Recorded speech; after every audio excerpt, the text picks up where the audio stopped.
ഞാനേ നമ്മുടെ ശബരിയില് നാട്ടിലേക്ക് യാത്ര ചെയ്യുമായിരുന്നു. ഒരു യൂത്തിനും പിന്നെ അവൻ്റെ അപ്പനും ഉണ്ടായിരുന്നു കേട്ടാ. ഈ ചുള്ളന് ഒരു 24-25 വയസ്സ് കാണും.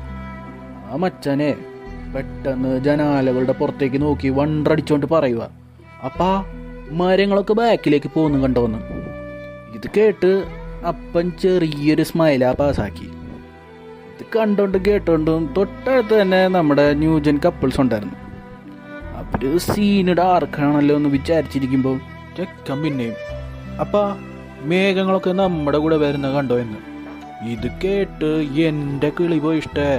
അപ്പം ഞാൻ രണ്ടും കൽപ്പിച്ച് ആ അപ്പനോട് ചോദിച്ചു, അങ്കിള് ഈ ചെക്കൻ്റെ കിളി പോയിരിക്കുകയാണോ, എല്ലാം നല്ല ഡോക്ടറെ കാണിച്ചൂടേന്ന്. അപ്പോൾ അപ്പം പറയുക, ഞാനും എൻ്റെ മോനും ഹോസ്പിറ്റലിൽ നിന്ന് തിരിച്ചു വരുന്ന വഴിയാ. അവന് ഇന്നലെ വരെ ബ്ലൈൻഡ് ആയിരുന്നു കേട്ടോ, അന്ധനായിരുന്നു. അതാണ് ഈ ബാലിഷ്യമായ രീതിയിൽ പ്രവർത്തിക്കുന്നത്. ഇത് കേട്ട് ഞാൻ എന്തോ എന്നെ ആരാ വിളിക്കുന്നത്, ഞാൻ അങ്ങോട്ട് ചെല്ലട്ടാ എന്ന് പറഞ്ഞ് പയ്യെ അവിടുന്ന് സ്കൂട്ടായി.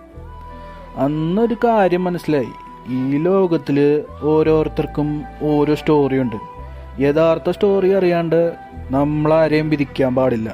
കാരണം സത്യം നമ്മളെ എപ്പോഴും അത്ഭുതപ്പെടുത്തും. ഇതൊക്കെ നമ്മുടെ വികാരി അച്ഛനോട് ഞാൻ പറഞ്ഞു.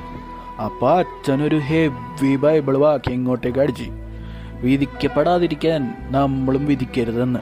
അതുകൊണ്ട് നമുക്കാരും വിധിക്കാതിരിക്കാം കേട്ടോ, അല്ലേ പണി കിട്ടും.